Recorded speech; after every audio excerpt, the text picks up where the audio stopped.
أما بعد فقد قال الله تعالى في كلامه المجيد وفرقان الحميد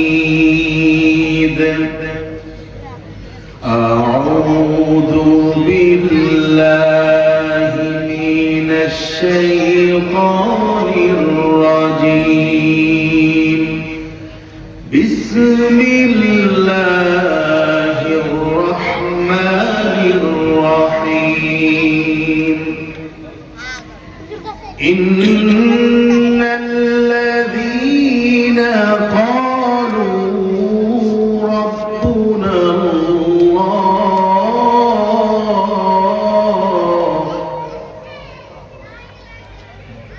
إن الذين قالوا ربنا الله ثم استقاموا تتنزل عليهم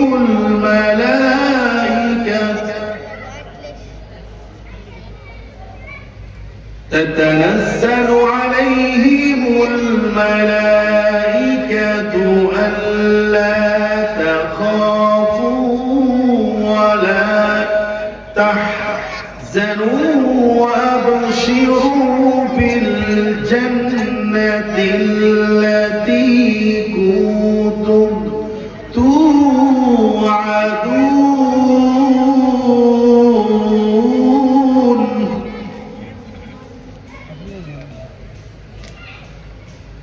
وقال تعالى في شان رسوله إرشادا لنا وتعليما إن الله وملائكته يصلون على النبي يا أيها الذين آمنوا صلوا عليه وسلموا تسليما اللهم صل على سيدنا مولانا محمد وعلى آل سيدنا مولانا محمد হাজার ব্যথা বেদনার পরে ফিরে আসনি তুমি আপন ঘরে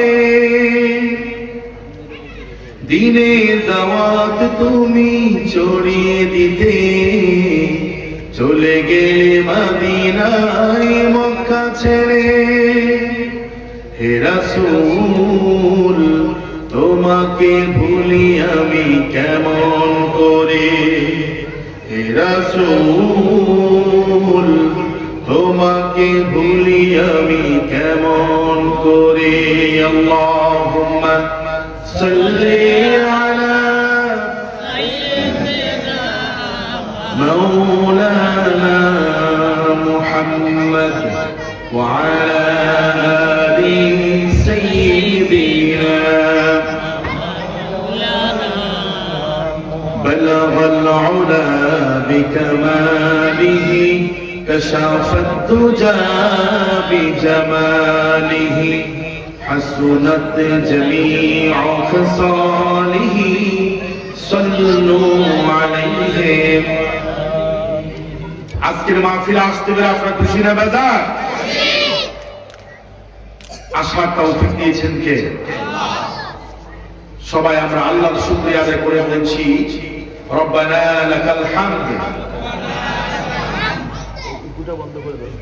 হামদান কাসীরান তাইয়িবান মুবারাকান ফীহি ইয়া রাব্বি লাকাল হামদ কামা ইয়ানবাগি লিজালালি ওয়াজহিকা ওয়া আযীমি সুলতানিকা। আমার ভাইরা, আজকে আমি গুরুত্বপূর্ণ একটি বিষয় নিয়ে আপনাদের সামনে কথা বলতে চাই, যেই বিষয়টি আমাদের ঈমানকে মজবুত করবে, ঠিক কি না? আমাদের আমলকে সুদৃঢ় করবে, আমাদের ঈমানকে তাজা করবে, জান্নাতের পথকে সুগম করে দিবে। এরকম একটি বিষয় নিয়ে আপনাদের খেদমতে আলোচনা করতে চাই। আপনারা কি শুনতে রাজি আছেন? আমার ভাইরা, আমি আপনাদের খেদমতে সূরা হামিম সাজদার 30 নম্বর আয়াত তেলাওয়াত করেছি। বিমাশিয়াতিল্লাহ তাআলা, এই আয়াতের আলোকে আল্লাহ পাক যেন আমাকে কথা বলার তৌফিক দান করে, বলেন আমিন। আমার ভাইরা, আমরা যারা এখানে বসে আছি, আমরা মনে প্রাণে বিশ্বাস করি আমাদের একজন রব আছে। তিনি কে? আল্লাহ। সবাই বলেন আমাদের রব কে? আল্লাহ। আমাদের রব হচ্ছে আল্লাহ।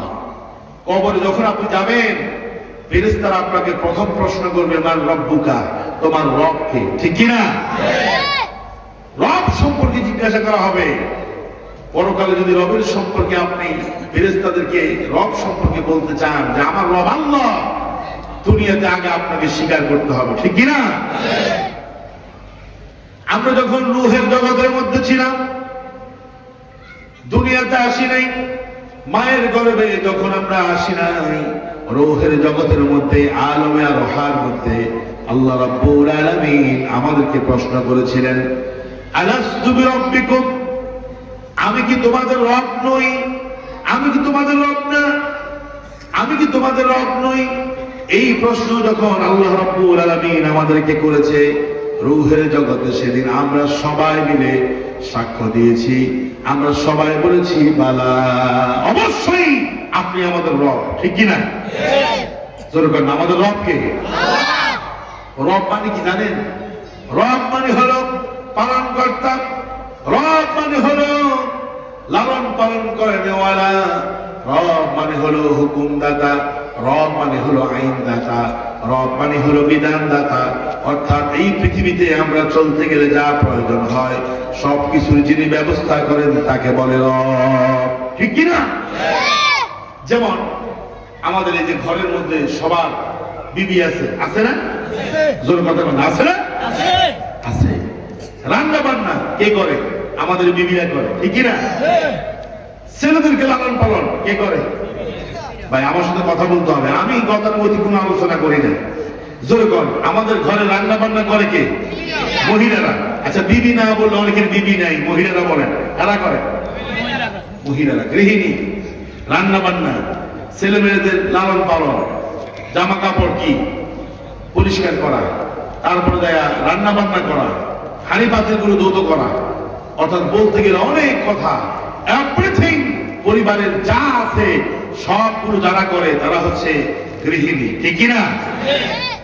এজন্য আরবিতে গৃহিণীকে বলা হয় রব্বাতুল বাইত, ঘরের পরিচালক। অর্থাৎ ঘর যিনি পরিচালনা করেন, ঘরের সব কিছু যিনি মেনটেন করেন, তাকে আরবিতে বলা হয় রব্বাতুল বাইত, ঠিক কি না? আপনার জীবনে যত বিষয় আছে যিনি দেখাশোনা করেন, যিনি প্রতিপালন করেন, এক শব্দে তার নাম হচ্ছে রব, ঠিক কি না? দেখেন আপনার রিজিক দেয় কে? সবাই কথা বলতে হবে, একজন চুপ থাকা যাবে না। রিজিক দেয় কে? এই যে অক্সিজেন নিচ্ছেন, প্রতিদিন কয়েক হাজার টাকার অক্সিজেন নিচ্ছেন, অক্সিজেন দেয় কে? এই যে মাটির নিচ থেকে স্বচ্ছ মিষ্টি পানি খাচ্ছেন, এই মিষ্টি পানি দিচ্ছে কে? জমিনের পানি যখন শুকিয়ে জমিনটা কাঠ হয়ে চৌচির হয়ে পেটে যায়, আসমান থেকে যিনি বৃষ্টি নাজিল করে মৃত জমিকে সজীব করে জোরে আওয়াজ দিয়ে বলেন তিনি কে? তারা বলবে না ওদের ইমানের সমস্যা আছে, জোরে বলেন তিনি কে? এই যে বাতাস কে দেয়?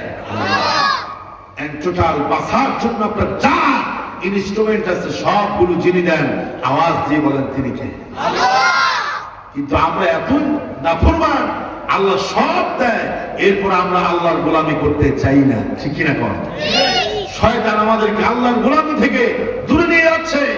দুনিয়ার ক্ষমতা, লোভ লালসা, মোহ, দুনিয়ার সব কিছু আল্লাহ থেকে আমাদেরকে দূরে সরিয়ে নিয়ে আসতেছে। আমরা যদিও বলি ইমানদার, মুমিন, আসলে আমরা কিন্তু মুমিন না। আমরা কথায় বলি কিন্তু প্রকৃতপক্ষে আমরা ইমানদার নই, ঠিক কিনা? কর আমার ভাইরা, যে আয়াত তেলাওয়াত করেছি আপনাদের সামনে, আল্লাহ পাক বলছেন ইন্নাল্লাযীনা ক্বালু রাব্বুনাল্লাহু সুম্মা ইসতাকামু তাতানাজ্জালু আলাইহিমুল মালায়েকা আল্লা তাখাফু ওয়া লা তাহজানু ওয়া আবশিরু بالجنة التي كنتم توعدون চিল্লা করুন আল্লাহু আকবার। কথাটা কি আমি আশরাফিন আল্লাহ? আল্লাহ পাক বলছেন ইন্নাল্লাযীনা, নিশ্চয়ই যারা, ইন্নাল্লাযীনা, নিশ্চয়ই যারা, ক্বালু, বলেছে, এটা ফেল মাজির সিগা, অতীতকালীন সিগা, নিশ্চয়ই যারা বলেছে রব্বুনাল্লাহ, আমাদের রবকে, আমাদের রবকে, সুম্মা ইসতাকামু, এই কথার উপরে ঈমান আনার পরে, আল্লাহকে রব হিসাবে মেনে নেওয়ার পরে, সুম্মা ইসতাকামু, এই কথার উপরে অর্থাৎ ঈমানের উপরে অটল অবিচল থাকতে পারে, আল্লাহ পাক বলে তাহলে লাভটা কি হবে?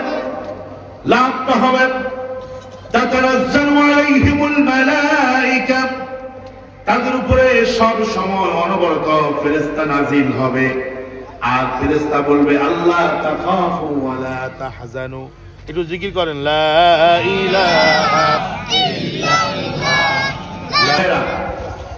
খুব মনোযোগ দিয়ে শুনেন, ঈমানটা তাজা হবে, মজবুত হবে।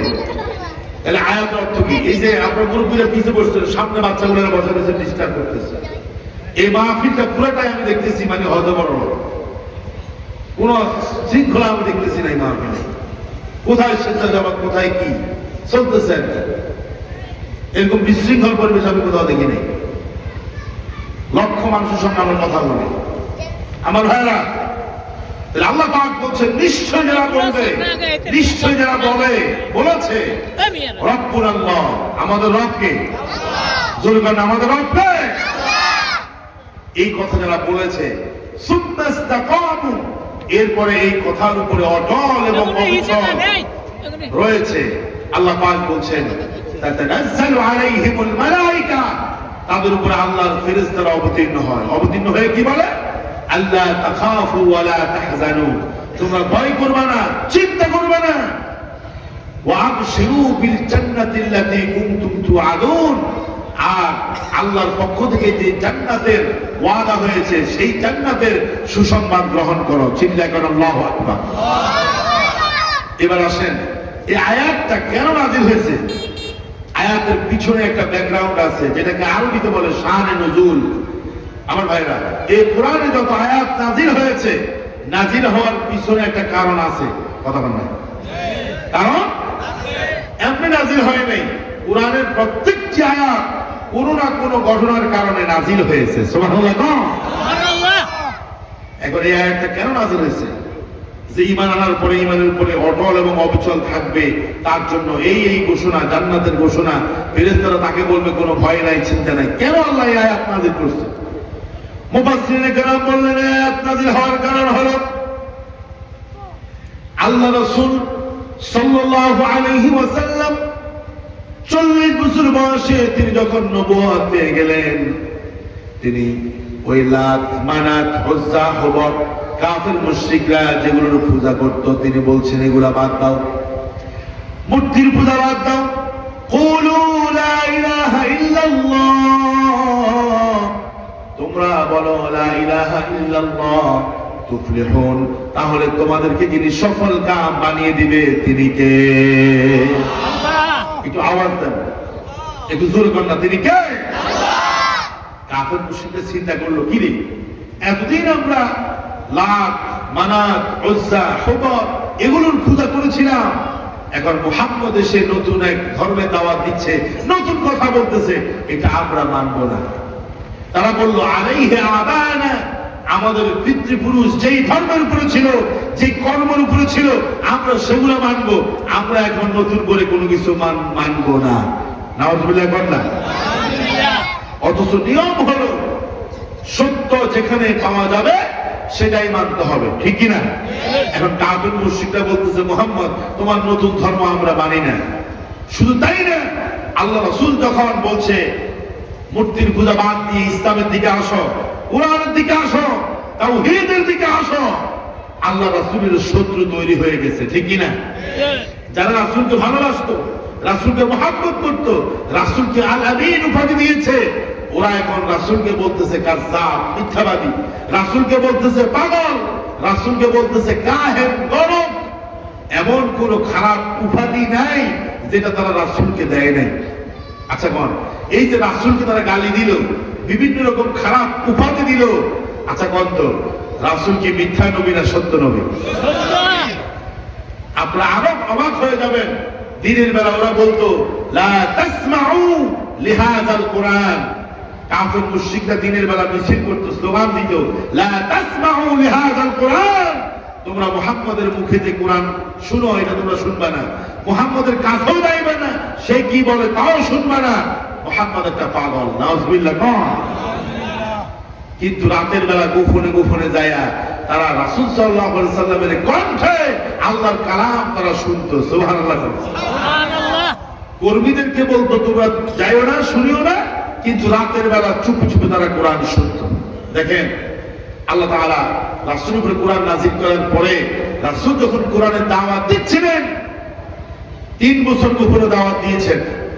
এরপরে মক্কার যে 9 বছর ছিল, এই 9 বছর আল্লাহ রাসূল প্রকাশ্যে ইসলামের দাওয়াত দিয়েছেন, কাউকে আল্লাহ রাসূল ভয় করেন নাই, সুবহানাল্লাহ। সুবহানাল্লাহ।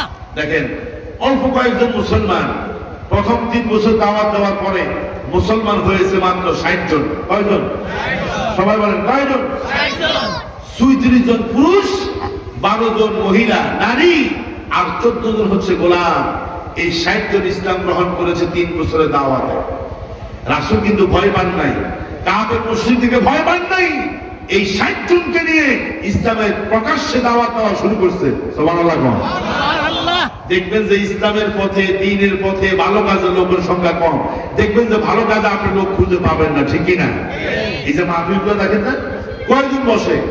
সবাই বসে না। ওই যে আনন্দ ফুর্তি, যেখানে মধ্যে আনন্দ আছে, ফুর্তি আছে, নোংরামি আছে, সেখানের মধ্যে অধিকাংশ মানুষ ভিড় জমায়, ঠিক কিনা বলেন?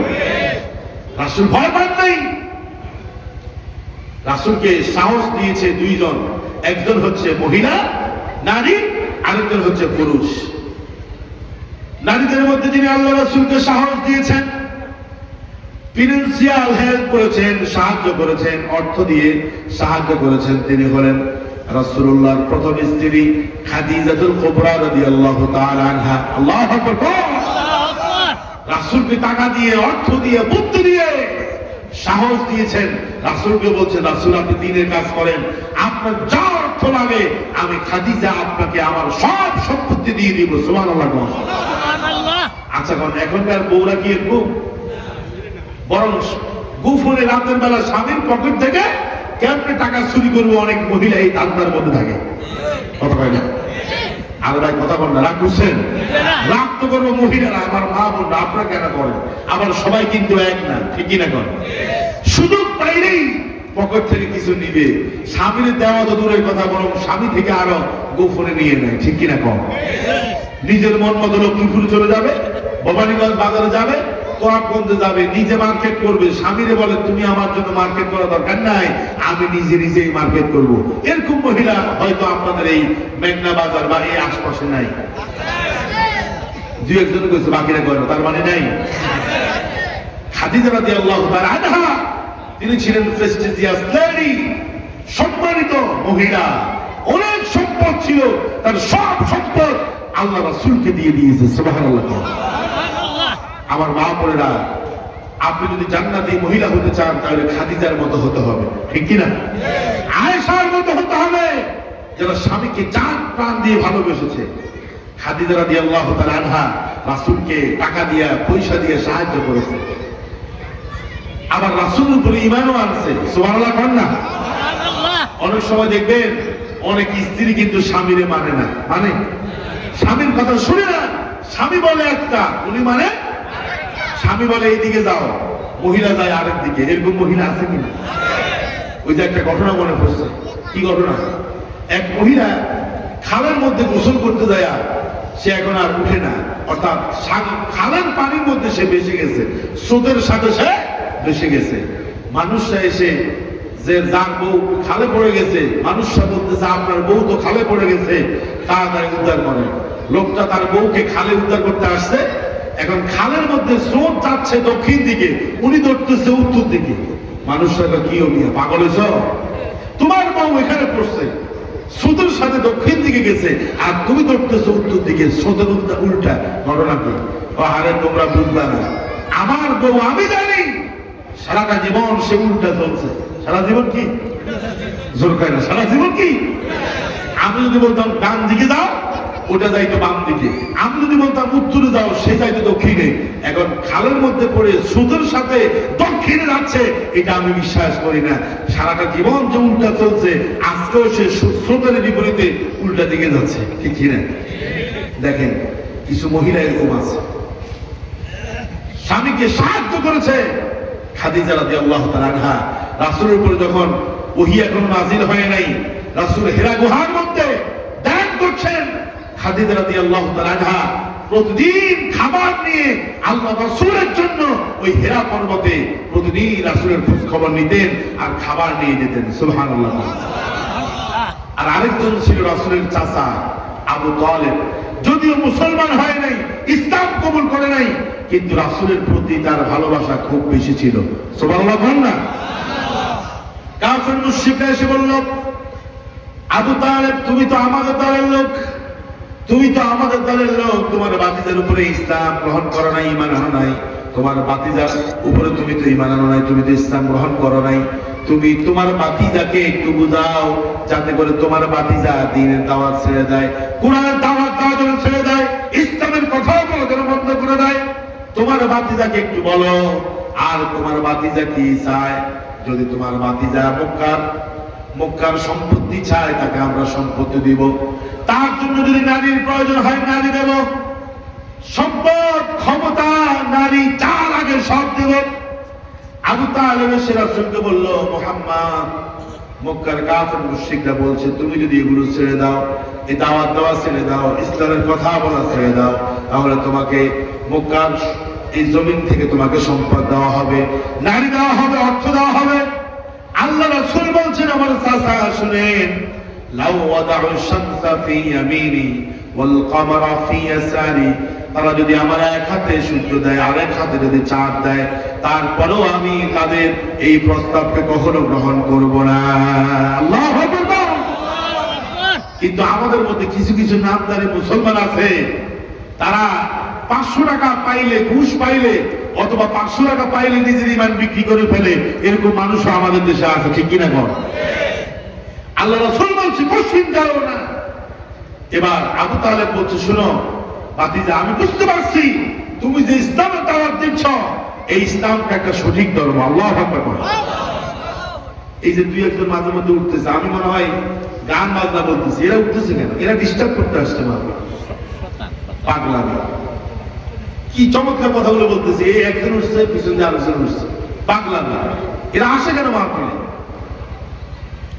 আমার ভাইরা, সম্মানিত মুসলিম কেন দেখেন, তাহলে রাসূলকে শেল্টার দিতে দুইজনে, একজন অর্থনৈতিক ভাবে, আরেকজনে কাফের মুশরিকদের থেকে রাসূলকে প্রোটেক্ট করেছে আবু তালেব। দেখেন আল্লাহ রাসূলের হিজরতের কিছু কাল আগে, 1 বছর বা 1.5 বছর আগে আবু তালেব ইন্তেকাল করেছে। খাদিজাও ঠিক ওই বছরে ইন্তেকাল করছে। আচ্ছা বল, একটা পাখির কয়টা ডানা? সবাই কয় না, কয়টা? 2টা ডানা। এখন বলেন, পাখির 2টা ডানা যদি আপনি ভেঙে দেন, পাখিটা কি উঠতে পারবে? সবাই কয় না, পারবে? এখন খাদিজা রাদিয়াল্লাহু তাআলা আনহা রাসূলের একটা ডানার মতো, আর আবু তালেব রাসূলের আরেকটা ডানার মতো। 2 ডানা যখন মানুষের ভেঙে যায়, পাখির ভেঙে যায়, পাখি উঠতে পারে না, আল্লাহ রাসূলের সাপোর্টার যারা ছিল, এরা যখন দুনিয়া থেকে চলে গেছে, মূল সাপোর্টার যারা ছিল, এরা যখন ইন্তেকাল করেছে, তখন কাফের মুশরিকদের উৎপাত বেড়ে গেছে। ওরা আগ্রাসী হয়ে গেছে, আল্লাহ রাসূলের উপরে জুলুম নির্যাতন আরো বেশি শুরু করে দিয়েছে। ইন্না লিল্লাহি বলেন। কারণ সন্ত্রাসীরা সুযোগ খোঁজে। কি খোঁজে? সুযোগ খুঁজে সন্ত্রাসীরা জুলুমবাজরা জুলুম করার পরে তওবা করে না, ভালো হয় না, বরং তারা আবার কিভাবে আগ্রাসী ভাবে আরো বেশি ভয়ঙ্কর হয়ে মানুষের ক্ষতি করতে পারে সেই চিন্তা করতে থাকে, ঠিক না? আমাদের বাংলাদেশের প্রেক্ষাপট চিন্তা করেন, আমরা চিন্তা করলে বুঝতে পারবো, আমি বলা লাগবে না। যারা অন্য অপরাধ করে এদের উচিত হচ্ছে ভালো হয়ে যাওয়া, কিন্তু ভালো না হয়ে বলে যে আমরা আরো ভয়ঙ্কর ভাবে আসবো, ঠিক কিনা? দরকার ছিল কি বলা, যে আমরা ভালো হয়ে তওবা করে ইমানদার হয়ে আমরা জমিনে উঠবো, আসবো, তাইলে আমরা বলতাম যে মাশাআল্লাহ তারা তো ভালো হয়েছে, ঠিক কিনা? আল্লাহ রাসূলের চাচার ইন্তেকালের পরে, খাদিজা রাদিয়াল্লাহু তাআলা আনহার ইন্তেকালের পরে কাফির মুশরিকরা আরো বেশি জুলুম নির্যাতন শুরু করে দিল। তারা রাসূলকে প্রকাশ্যে হুমকি দিল, মুহাম্মদ তোমাকে আমরা মেরে ফেলবো, তোমাকে আমরা বন্দী করব, তোমাকে আমরা হত্যা করব, তোমাকে আমরা দেশ থেকে বের করে দিব। চক্রান্ত শুরু করতে লাগলো।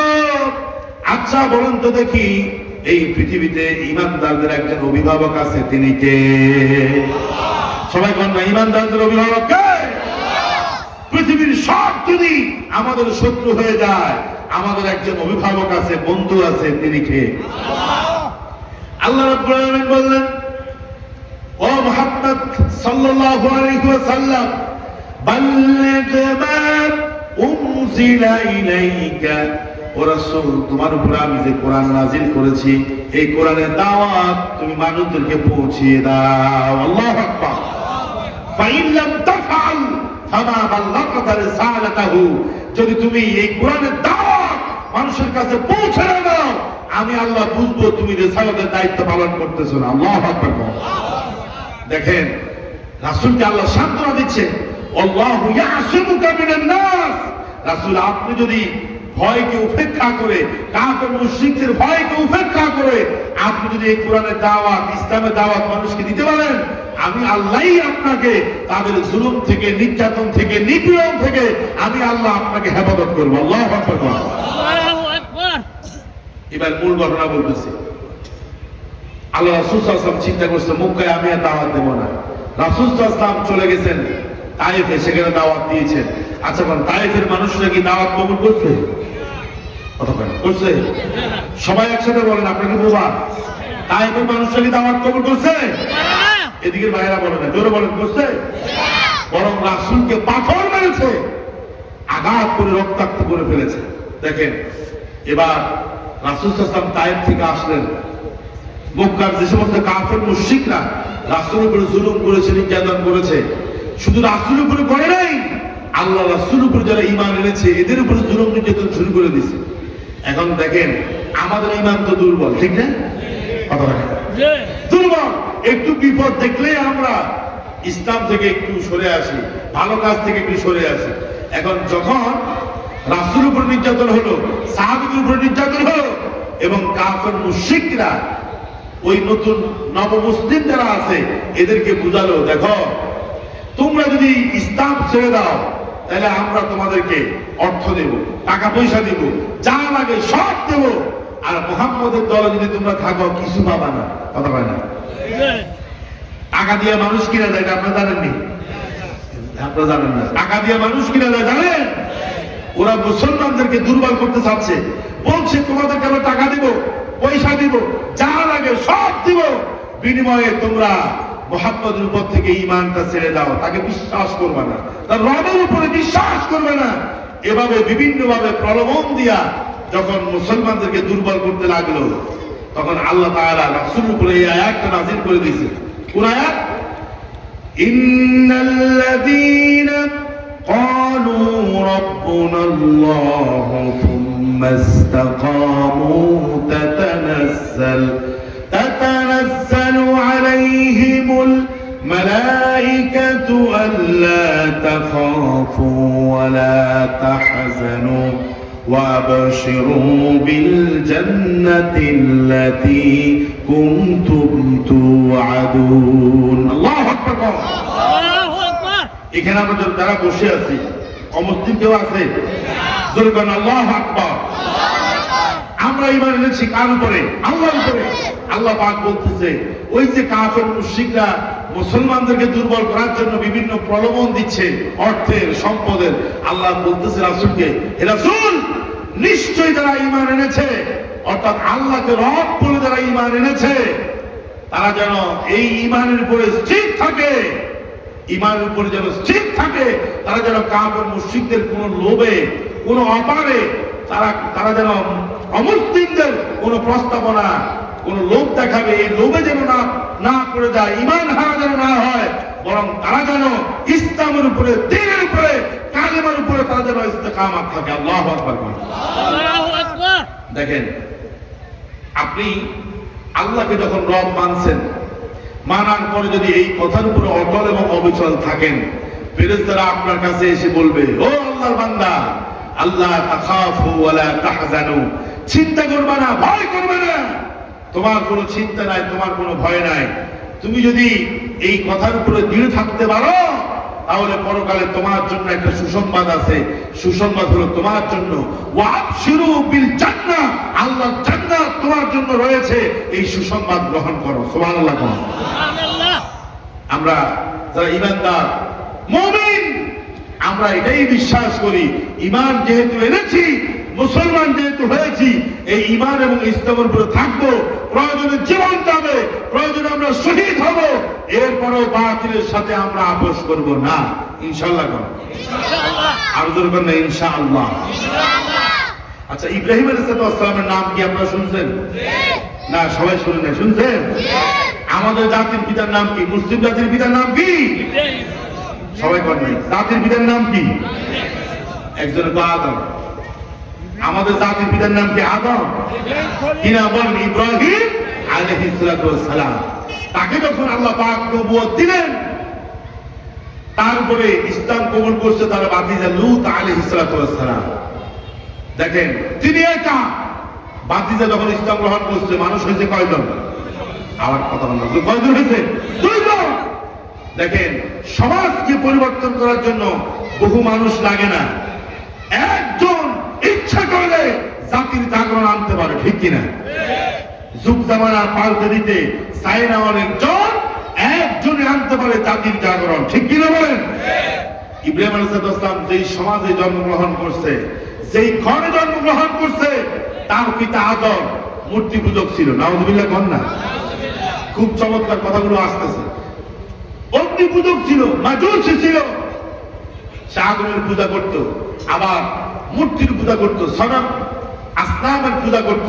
ইব্রাহিম আলাইহিস সালাম ওই সমাজে জন্মগ্রহণ করছে, যে সমাজে সব মূর্তি পূজা করে, সব মূর্তি পূজক। ইব্রাহিম আলাইহিস সালামকে তারা দাওয়াত দিল, ইব্রাহিম আসো, আমাদের সাথে মূর্তির সামনে আসো, পূজা করো। আচ্ছা কোন ইব্রাহিম আলাইহিস সালাম কি মূর্তির সামনে গেছে? ভাই সবাই কথা বলে গেছে?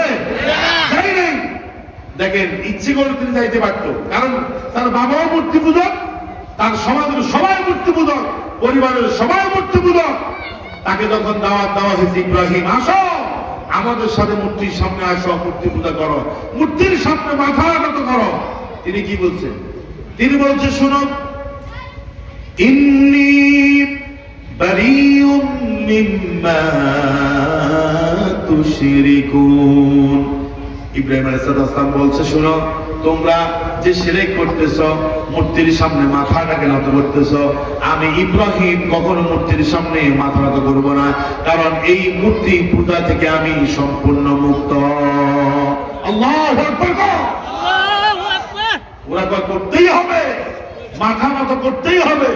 ইব্রাহিম আলাইহিস সালাম বলে না, আমার মাথা তো আমি মূর্তির সামনে নত করব না, আমি মাথা নত করব একজনের কাছে। তিনি কে? আর জোরে বলেন না ভাই, তিনি কে?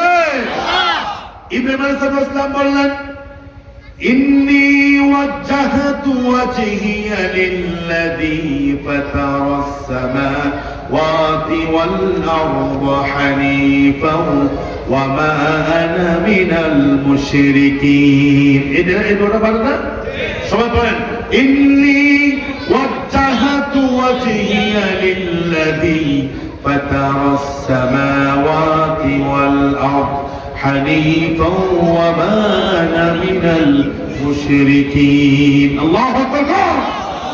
তিনি বলছে, ইন্নী, নিশ্চয় আমি ওয়াজজাহতু ওয়াজহিয়া লিল্লাযী ফাতারাস সামাওয়াতি ওয়াল আরদ। আমি তোমাদের মূর্তির সামনে মাথা নত করব না, আমি মাথা নত করব আসমান আর জমিনের যিনি মালিক সেই আল্লাহর সামনে আমার মাথাটাকে নত করে দিব। সুবহানাল্লাহ। এটার নাম ঈমান, এটার নাম ঈমান। দেখেন ইব্রাহিম আলাইহিস সালাম বলছে তোমরা আগুনে ফেলবো। ইব্রাহিম আলাইহিস সালাম বলে সমস্যা নেই, আমাকে যদি আগুনেও ফেলো আমি আমার রব থেকে মাথাকে অন্যদিকে ঘুরাবো না। আল্লাহু আকবার। আমি শুরুতে বলছি এই আলোচনাটা শুনলে আপনাদের ঈমানটা তাজা হবে, মজবুত হবে। একটু খেয়াল করেন, কিচ্ছা কাহিনীর ওয়াজ আমরা করি না, তাফসীর থেকে কথা বলি, যেহেতু এটা তাফসীরুল কোরআন মাহফিল, ঠিক কি না? কিচ্ছা কাহিনী আমরা বলি না, যেগুলো কোরআনে নাই হাদিসে নাই ওগুলো আমরা বলি না। আমার ভাইরা সময় তো মুসলমানে কেন ইব্রাহিম আলাইহিস সালামকে বলছি তোমরা আগুনে ফেলবো। ইব্রাহিম কোনো সমস্যা নাই, আগুনে ফেললেও আমি আমার রব যাকে রব হিসেবে মেনেছি, যার উপরে ঈমান এনেছি, তার থেকে বিন্দু মাত্র আমি দূরে সরে যাব না। আল্লাহু আকবার। আচ্ছা আপনাদেরকে যদি কেউ বলে যে তোমাদেরকে আগুনে ফেলবো, তোমরা কাফের হয়ে যাও, হইবেন? তোমরা ঈমান ছেড়ে দাও, মুনাফিক হও, হবেন? মুশরিক হও, হবেন?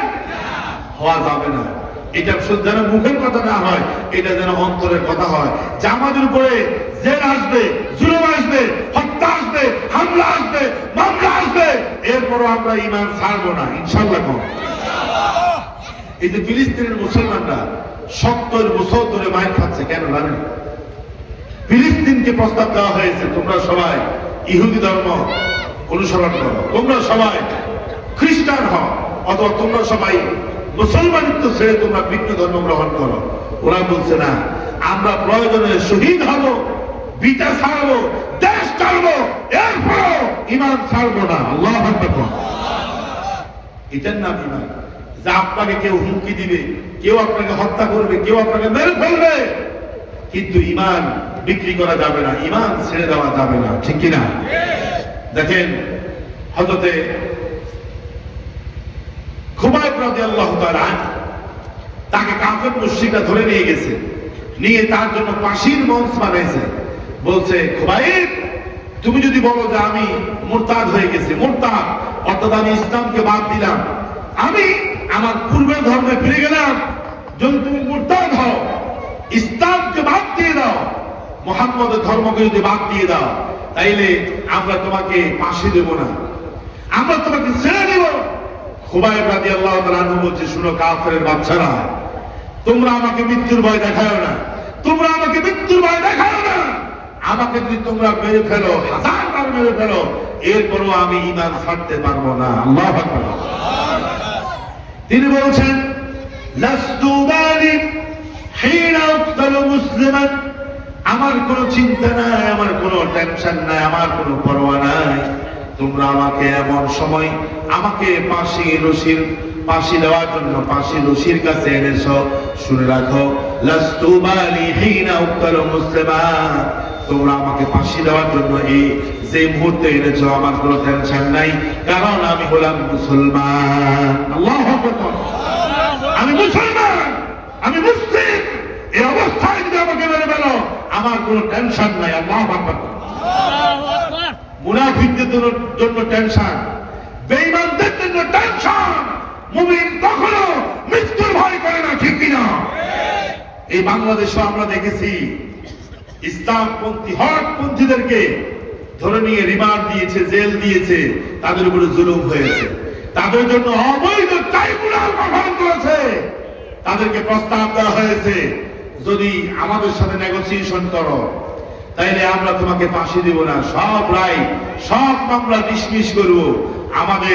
আমাদের রাহবাররা বলেছিল প্রয়োজনে 1000 বার ফাঁসির দড়িতে ঝুলবো, এরপর তোমাদের সাথে আঘাত করবো না। আল্লাহু আকবার। এটার নামে তো ঈমান, এটার নাম কি? আবার আমরা দেখেছি অনেক হুজুরও বাতিলের কাছে, জালিমের কাছে বিক্রি হয়ে গেছে, ঠিক কিনা? ঈমানের উপরে অবিচল থাকা এটা সহজ কাজ নয়। ঈমানের উপরে অবিচল থাকা এটা সহজ কাজ নয়, এটা মস্ত বড় কঠিন কাজ, ঠিক কিনা? ঈমানের পথে অবিচল রেখে আমার মরণ যেন হয়, বলেন আমিন। ঈমানের পথে অবিচল থেকে আমার মরণ যেন হয়। বলেন আমিন। ঈমান সবচাইতে বড় সম্পদ। আল ঈমানু সামাওয়াতুন উযমা লিল মুমিন। একজন মুমিনের জন্য সর্বশ্রেষ্ঠ দামি সম্পদ হচ্ছে ঈমান। আপনার যদি ঈমানে না থাকে, আপনার কোন আমল আল্লাহ দরবারে কি কবুল হবে? জোর করে না, কবুল হবে? আজকে আমাদের দেশের নাম হয়েছে ঈমান আলী, কিন্তু ঈমান কি ওটাও জানে না, ঠিক কিনা? নাম হয়েছে ফজর আলী, ফজর নামাজ জীবনে পড়েই নেই।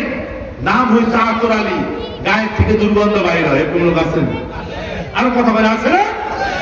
আমরা নামের মুসলমান হতে চাই না, আমরা কাজের মুসলমান হতে চাই, ঠিক কিনা? আমাদের ঈমানের মধ্যে নেফাকি ঢুকে গেছে। কি ঢুকে গেছে? সবাই বলে কি ঢুকছে? এদেরকে দিয়ে হবে না, উদার নিজামত দাওয়াত দিয়েছে। এখানে আমার দরকার ছিল কিচ্ছা বলে, কাহিনী বলে, ও মা কই 30 আলির টান দেয়, ওর বুঝুর দরকার আছে। তাফসীর শোনার জন্য এরা উপযুক্ত না। আমার ভাইরা, আমার সম্মানিত বন্ধুরা, ঈমান হচ্ছে দামি সম্পদ। কথা বলেন, ঈমান কি?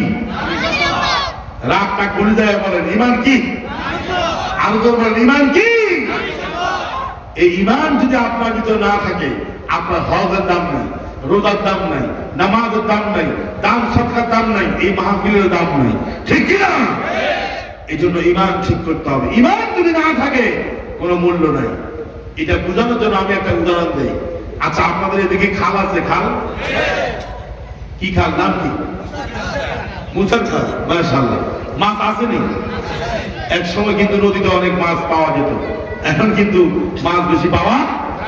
আমি নিজে দেখছি ছোটবেলা জাল মারলেই চিংড়ি মাছ, কত রকমের মাছ পাওয়া যেত, এখন মাছ পাওয়া যায় না।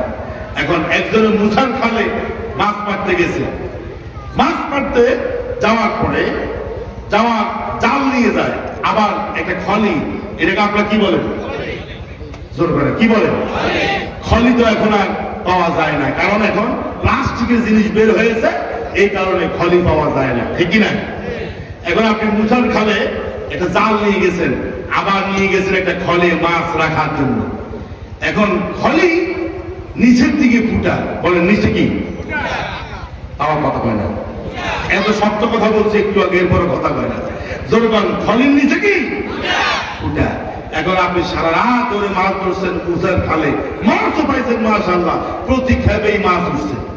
সকালবেলা মুয়াজ্জিন যখন আযান দিয়েছে, চিন্তা করলেন যে কতটুকু মাছ পাইছে, একটু যায়া দেখি। যায়া দেখেন আপনার ওই খলির মধ্যে একটা মাছও নেই, একটা সোনপুটিও নেই। কারণ কি? ওই যে খলির নিচে দিয়ে কি ছিল? ফুটা ছিল, ফুটা ছিদ্র ছিল, সব শেষ, একটাও নাই। আপনি কোন কি রে, সারা রাত মাছ ধরলাম বেরো করে, ওই যে আপনার খলি ফুটা, এই জন্য একটা সুরু ফুটিও থাকে নাই। আমি বলি, আপনি নামাজ পড়েন, রোজা রাখেন, হজ করেন, উমরা করেন, যাকাত দেন, দান সদকা করেন, ভালো ভালো কাজ করেন, কিন্তু আপনার ঈমানের মধ্যে নেফাকি, আপনার ঈমানটা ঠিক নাই, যা করছেন সব নিষ্ফল হয়ে গেছে, ঠিক কিনা? এই জন্য ঈমান ঠিক করবেন। ঈমান কি? আল্লাহ আমার রব, এটার উপরে ইস্তেকামত থাকতে হবে। কখনো ঈমানকে বিক্রি করা যাবে না, ঈমানকে দুর্বল করা যাবে না, কারণ আল্লাহর কাছে দুর্বল ঈমানদারের চাইতে শক্তিশালী ঈমানদারের মর্যাদা অনেক বেশি। সুবহানাল্লাহ। আমার ভাইরা, আমার সম্মানিত মুসলিম کرام, আব্দুল্লাহ ইবনে হুযাফা রাদিয়াল্লাহু তাআলা আনহু, রাসূলের একজন সাহাবী, ওমর রাদিয়াল্লাহু তাআলা আনহু, রোম সম্রাটের বাহিনীর সাথে যুদ্ধ হবে, জিহাদ হবে। আব্দুল্লাহ ইবনে হুযাফা রাদিয়াল্লাহু তাআলা আনহুকে সেনা প্রধান বানায় দিয়েছে। এবার রোম সম্রাট বলল যে মুসলমানদের যে সেনাপতি, তাকে যদি ধরে আনতে পারো তাইলে আমরা একটা বিজয় লাভ করতে পারবো। মুসলমানদের সেনাপতি হুযাফা রাদিয়াল্লাহু তাআলা আনহু যুদ্ধের এক পর্যায়ে ওই রোম সম্রাটের বাহিনীর কাছে ধরা খেয়ে গেছে, এবং আরো কয়েকজন সাহাবী তারাও ধরা খেয়ে গেছে। রোম সম্রাট বলল যে আমার কাছে মুসলমানদের সেনাপতিকে নিয়ে আসো। মুসলমানদের সেনাপতি আব্দুল্লাহ ইবনে হুযাফাকে নিয়ে যাওয়া হলো। বলছে, আমি তোমাকে দুইটা প্রস্তাব দিচ্ছি। একটা প্রস্তাব হচ্ছে, তুমি যদি এই মুহূর্তে মুরতাদ হয়ে যাও, ঈমান যদি ত্যাগ করো, তাহলে তোমাকে এই রোম সাম্রাজ্যের অর্ধেক সম্পদ তোমাকে দিয়ে দেওয়া হবে। অন্তত এটা কি কোনো সাধারণ কোনো প্রস্তাব? সাধারণ কোনো প্রস্তাব না। রোম সাম্রাজ্যের অর্ধেক দিয়ে দেওয়া হবে। তুমি ঈমানকে পরিত্যাগ করো, তুমি বেঈমান হয়ে যাও। আব্দুল্লাহ ইবনে হুযাফা রাদিয়াল্লাহু তাআলা আনহু, লম্বা ঘটনা, আমি সংক্ষেপ করে বলতেছি। তিনি বলছেন, শুধু রোম সাম্রাজ্যের অর্ধেক না, পুরো রোম সাম্রাজ্য যদি আমার চোখের সামনে রাখা হয়, আল্লাহি বিরাব্বিল কাবা, কাবার রবের শপথ করে বলছি, আমি আমার ঈমান ত্যাগ করতে পারবো না। আল্লাহু আকবার। বলতে তাহলে তোমাকে এখন উত্তপ্ত তেলের মধ্যে তোমাকে ফ্রাই করা হবে, ভাজি করা হবে। এটা বলে জেলখানা থেকে দুইজন বন্দী মুসলমানদেরকে নিয়ে এসে ওই আব্দুল্লাহ ইবনে হুযাফার সামনে তেলের উপরে, গরম তেলের উপরে ফ্রাই করতেছে, ভাজি করতেছে। আব্দুল্লাহ ইবনে হুযাফা তাও নতি স্বীকার করে না। এবার অনেক লম্বা ঘটনা। আব্দুল্লাহ ইবনে হুযাফাকে অনেক প্রস্তাব দেওয়া হয়েছে, তার সামনে অনেক শাস্তির নিদর্শন আনা হয়েছে। বলছে তোমার এখন ফাঁসি দেওয়া হবে। তিনি বলে সমস্যা নাই, তোমাকে এখন কি ফ্রাই করা হবে, ভাজি করা হবে। তিনি কয় সমস্যা নাই। যখন দেখছে যে আব্দুল্লাহ ইবনে হুযাফা ঈমানকে কি করা যায় না, আব্দুল্লাহ ইবনে হুযাফাকে নত করা যাচ্ছে না, তখন রোম সম্রাট আব্দুল্লাহ ইবনে হুযাফাকে ডাকলেন, ডেকে তার কপালের মধ্যে চুমা দিয়ে বলছে, আমি অবাক হয়ে গেছি, তোমরা যারা মুসলমান, তোমরা নিজের জীবন দিতেও প্রস্তুত আছো, এরপরও ঈমান বিক্রি করতে তোমরা চাও না। আল্লাহু আকবার। আজকে আমি ঈমানকে মজবুত করার যে বিষয় আপনাদের কাছে নিলাম এই জন্য, কারণ আমরা অর্থের লোভে অনেক সময় ঈমান বিক্রি করি, ঠিক কি না? টাকার কাছে আমরা বিক্রি হই, সম্পদের কাছে বিক্রি হই, ক্ষমতার পাওয়ারের কাছে বিক্রি হই। আমি বলি না, বিক্রি হওয়া যাবে না। আল্লাহ পাক বলছে ইস্তিকামতের সাথে দ্বীনের উপরে অটল এবং অবিচল থাকতে হবে। সুবহানাল্লাহ। আল্লাহ রাব্বুল আলামিন বলছেন, রাসূলকে বলছেন আল্লাহ পাক, হে রাসূল আপনি বলেন, وَأَنَّ هَذَا صِرَاطِي مُسْتَقِيمًا فَاتَّبِعُوهُ وَلَا تَتَّبِعُوا السُّبُلَ। আল্লাহ পাক বলেন, হে রাসূল আপনি আপনার উম্মতদেরকে বলে দেন, আমার পথ, ইসলামের পথ, দ্বীনের পথ, এটাই হলো সঠিক পথ, ঠিক কি না বলেন? এটার উপরে ইস্তিকামতের সাথে থাকতে হবে। কাফের মুশরিকদের পদাঙ্ককে অনুসরণ করা যাবে সবাই কর না, কাফের মুশরিকদের পদাঙ্ক অনুসরণ করা যাবে না। দেখেন হযরত খাব্বাব রাদিয়াল্লাহু তাআলা আনহু রাসূলের কাছে আসছে। রাসূল সাল্লাল্লাহু আলাইহি ওয়াসাল্লাম বাইতুল্লাহ যে আঙ্গিনা, সেখানে একটু বিশ্রাম করছেন, খাব্বাব রাদিয়াল্লাহু তাআলা আনহু এসে বলছে, ইয়া রাসূলুল্লাহ, ইয়া হাবিবাল্লাহ, ঈমানের উপরে থাকার কারণে আমাদেরকে ঘর থেকে বের করে দিয়েছে, আমাদেরকে ঘর ছাড়া করেছে, আমাদের উপরে জুলুম নির্যাতন হচ্ছে, আমাদেরকে বাড়িতে থাকতে দিচ্ছে না। এরকম পরিস্থিতি বর্তমান সময়ের কিছু কাল আগেও ছিল। ইসলামের পক্ষের শক্তি মুসলমান, আল্লাহওয়ালা, দিন কায়েমের আন্দোলনে যারা সম্পৃক্ত ছিল, তারা যখন চেয়েছে আল্লাহর জমিনে আল্লাহ দিন কায়েম করবে, আর এক শ্রেণীর কায়েমবাদী শক্তি ওরা তাদেরকে দমিয়ে রাখার জন্য এমন কৌশল করেছে, নানাভাবে চক্রান্ত করেছে। অনেক সময় দেখা গিয়েছে আমাদের অনেক ভাই ঘরে থাকতে পারে নাই, ঠিক কি না? ঘরে থাকতে পারে নাই, ঠিক মতো নিজের বিছানায় শুইতে পারে নাই। সাহাবায়ে কেরামের ইতিহাস সেটা বলে। আল্লাহ রাসূলকে জিজ্ঞাসা করা হলো, এই পৃথিবীতে সবচাইতে জুলুম নির্যাতন কাদের উপর হবে? রাসূল বলছে, আশাদুন নাস বালা আল আম্বিয়া।